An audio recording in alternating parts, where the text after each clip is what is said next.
different down there after birth. Yeah, actually.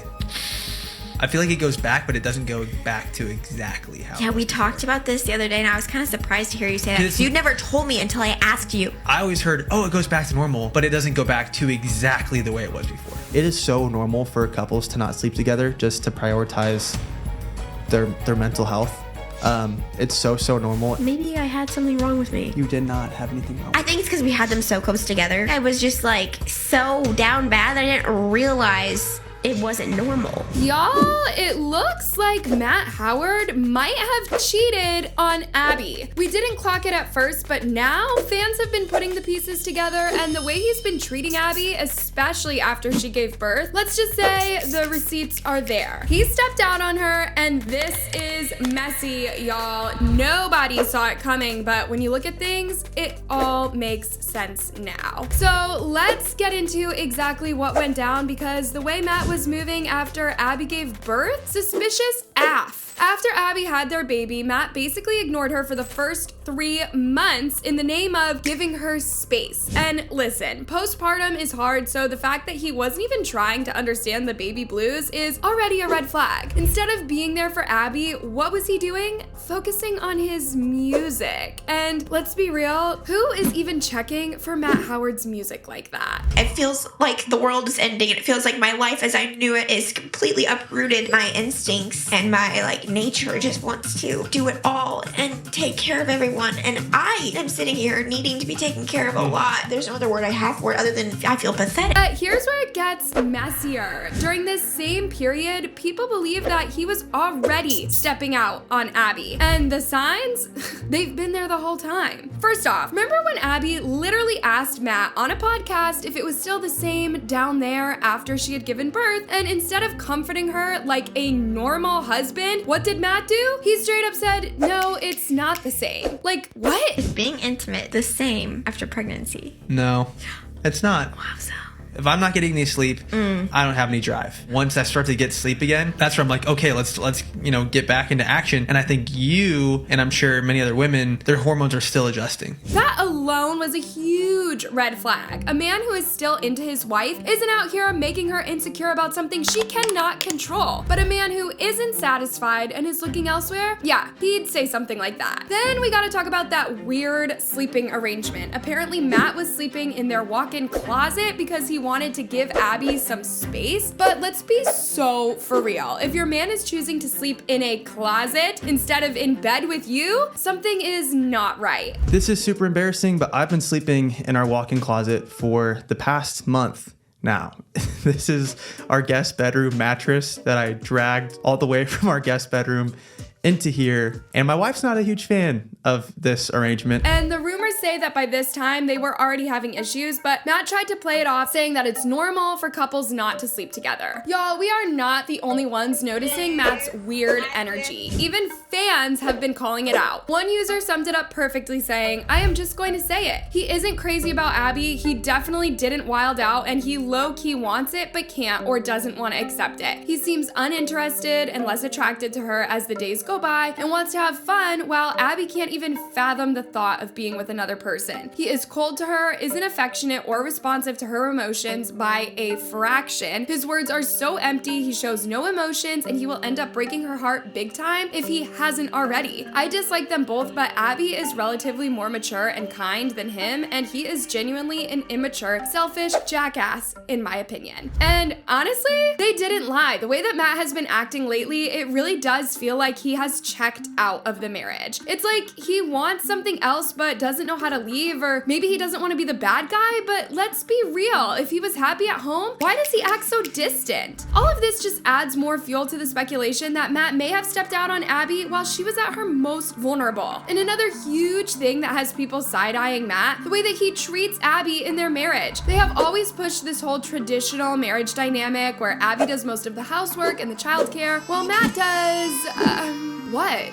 exactly? A now deleted video showed Matt surprising Abby by taking care of the house and the newborn like it was some big heroic moment. But instead of praise, he got backlash because his comments made it clear that he sees parenting and housework as Abby's job. And honestly, that whole mindset. Don't be fooled by me picking up my house because I'm not typically the one that does it. And don't be fooled by me taking care of my son because most of the time my wife does that too. Abby really wanted to go to the gym tonight, so I'm on Griffin duty and I wanted to surprise her with a clean house when she got home. In our relationship, we naturally take on more traditional marital roles, and I don't think there's anything wrong with that. Because let's think about it. If Matt already sees Abby as just the caretaker, not a partner, wouldn't it be easier for him to emotionally detach and start looking elsewhere? Then there's Abby's social media break. Now, she told fans she deleted TikTok from her phone because the negativity was getting to her, and she felt like mindless scrolling was affecting her mental health. But let's be real for a second. What if it's not just the hate that got to her? What if it's the state of her marriage? And even though she stopped consuming content, she is still creating, focusing on family life. And honestly,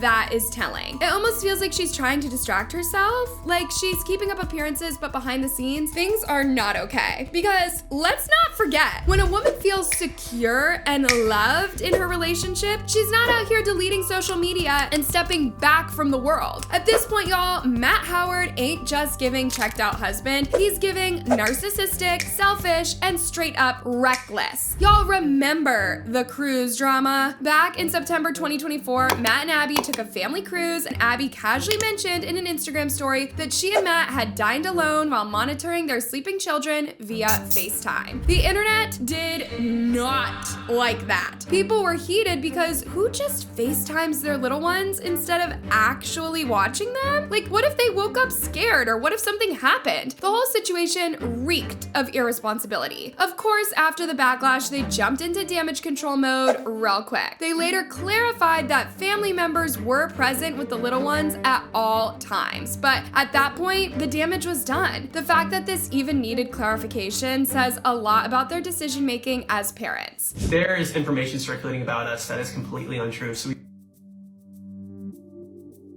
We do that so that we can have one kid in one room and the other kid in the other room. So we just got back from a 7-night cruise with Abby's extended family. So where this whole controversy started, I guess, is a few days ago, Abby posted on her Instagram story that we were at dinner FaceTiming the baby monitors while our children were asleep in their staterooms. And people started to speculate and believe that we had left our children alone. Now let's talk about Father's Day. Another moment that had people side-eyeing Matt hard. So instead of enjoying the holiday and celebrating his role as a dad, Matt had the audacity to call it a bummer because it fell on the same weekend as his birthday. He felt like Father's Day was stealing his shine and basically acted like being a dad wasn't even worth celebrating. And instead of just dealing with it like a grown man, he and Abby actually decided to boycott Father's Day in June and celebrate it in September instead. We've decided as a family that we are not celebrating Father's Day this year. Father's Day, it's always in June, and it's like Last always year around. was June 18th, which is Matt's birthday, so he had Yes. Father's Day and his birthday on the same day. And So sad. I will say I did kind of combine the holidays. You did combine the two of them. It's okay though. I mean, you were pregnant, you were uncomfortable, you were We close. just gotten back from our baby moon that Yeah. day. I got you a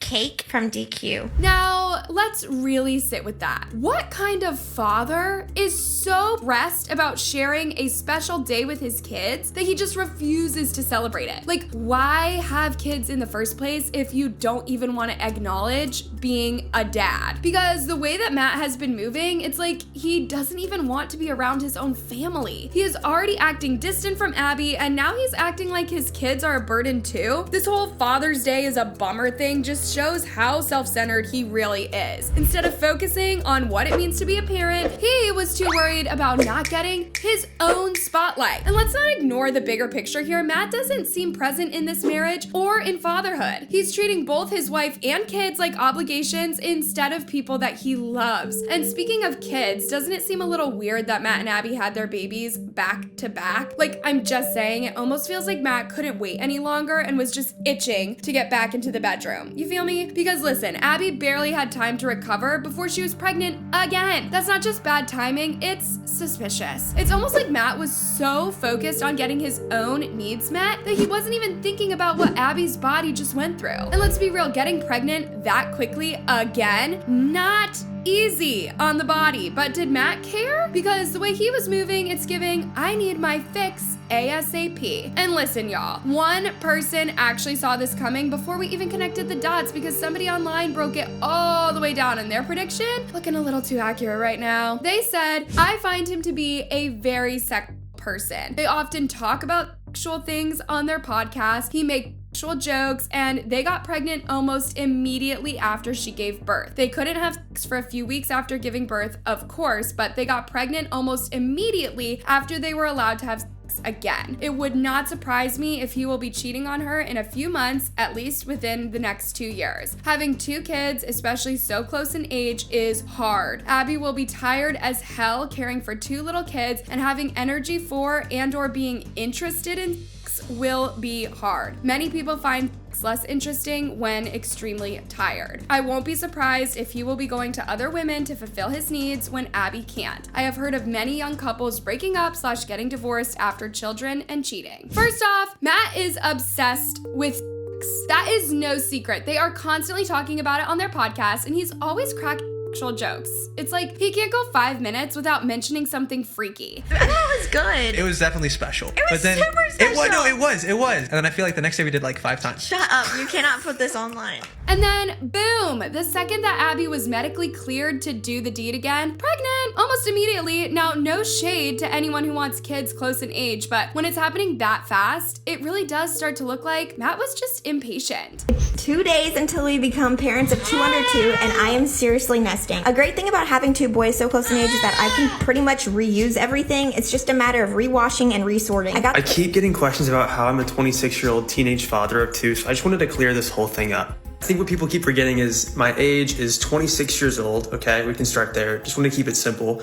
I have 2 children, not 1, 2 kids. And here's where it gets concerning. What happens to Abby when she is too tired to keep up? Because let's be real, she did just have back-to-back pregnancies, and she is raising 2 little kids. She is exhausted. And we all know that for a lot of new moms, doing it becomes less of a priority. How are you feeling? I'm really tired. You've been going to the gym a lot. How has that been? It's been good, but I think it's making my lightning crotch worse. What does that feel like? What do you think it feels like? Lightning bolts in your crotch. Nailed it. So where does that leave Matt? Because by the way this person broke it down, this is the kind of situation where the men start stepping out when their wife is too tired, too overwhelmed, or just not in the mood. And with Matt's track record, it's not looking good. And yet some people think that Matt isn't just a bad husband, he might actually be a full-blown narcissist who's gaslighting Abby right in front of us. One user even pointed out how Matt is slowly breaking Abby down, making little comments about her body post-pregnancy, knowing that she's already feeling insecure. And let's not forget the way that Abby suddenly started wearing way more makeup when she used to be fine going barefaced. My wife's makeup spilled all over our cabinet, and she's on a girls trip in Vegas, so I'm gonna try to clean this all up. That is so much makeup. Y'all, that is not a coincidence. That is what happens when your own husband makes you feel like you're not enough. And this same person also said something that really stuck with me. Matt isn't getting the same attention he used to from Abby or even from social media. And narcissists, they crave validation. I just find you very attractive. Yeah, I find you very attractive too. And there was a time where I did not. Same. Isn't that so funny how our brain can do that though? Yes. It's so crazy. And that's also why you shouldn't marry someone for looks. Bingo. Like, I sound like such a hypocrite because I'm saying that and I'm married to like such a hot man. So what does Matt do? He spends 45 minutes in the bathroom on his phone, probably scrolling through DMs or worse, entertaining other women. And when Abby asks about it, he downplays it. Classic gaslighting move. Let's be real, this isn't just about him not being attracted to her anymore. It is about control. A narcissist will not let go of their partner even when they've emotionally checked out. They'll just keep breaking them down, then love bombing them whenever they feel like they are losing grip. So, do you think that Matt really cheated on Abby for 3 months? Is he just an insecure narcissist who needs constant validation? Or is Abby waking up to the fact that her marriage might not be as perfect as she thought? And most importantly, if he is stepping out on her, will she even leave? I want to hear from you, so hit up the comments and let's talk about it. And of course, don't forget to slash that like button, hit subscribe, and turn those notifications on so you don't miss the next time we break it all down, because trust me, this situation, it's only getting messier.